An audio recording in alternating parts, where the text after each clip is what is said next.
Oh,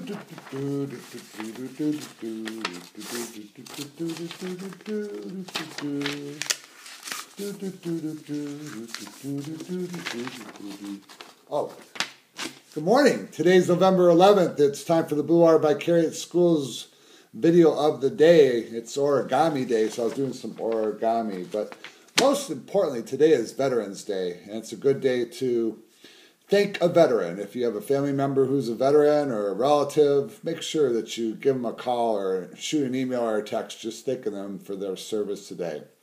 And here's a little more information about what Veterans Day is all about.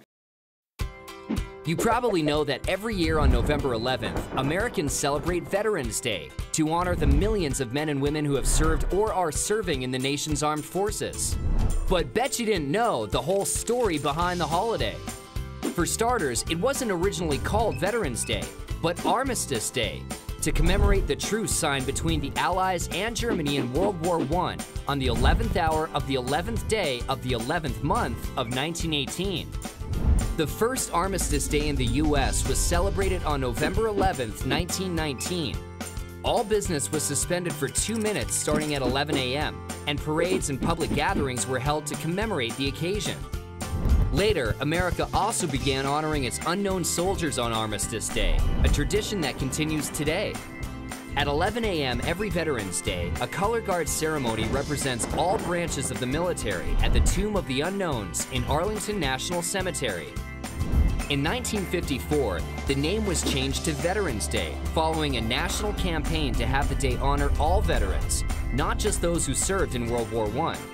And did you know, for 7 years, Veterans Day was actually celebrated in October? In 1968, Congress moved Veterans Day to the fourth Monday in October so that government employees could enjoy a long weekend.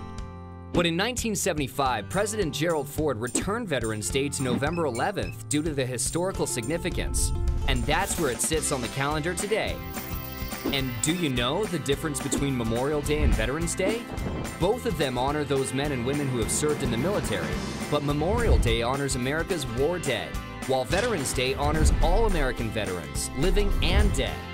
The U.S. Census Bureau estimates that there are currently over 21 million living military veterans in the United States.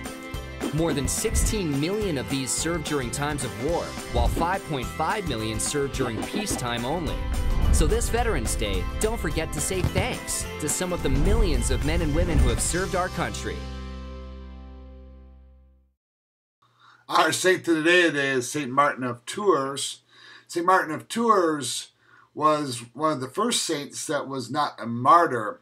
He was asked to be a soldier, but he instead became a soldier for Christ and created potentially the first monastery in Italy and did many great things in terms of faith and evangelization in the church. So we ask St. Martin of Tours to pray for us.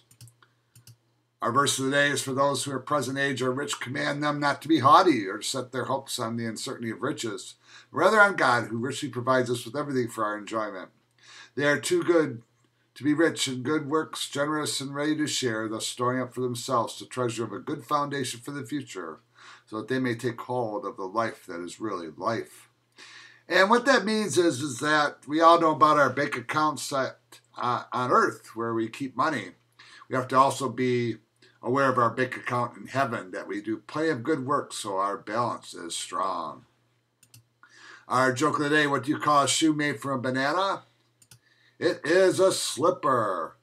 And yesterday was the anniversary of the wreck of the Edmund Fitzgerald. If you get a chance, listen to the song from Gordon Lightfoot that tells you all about the history of this event. And everybody have a great day.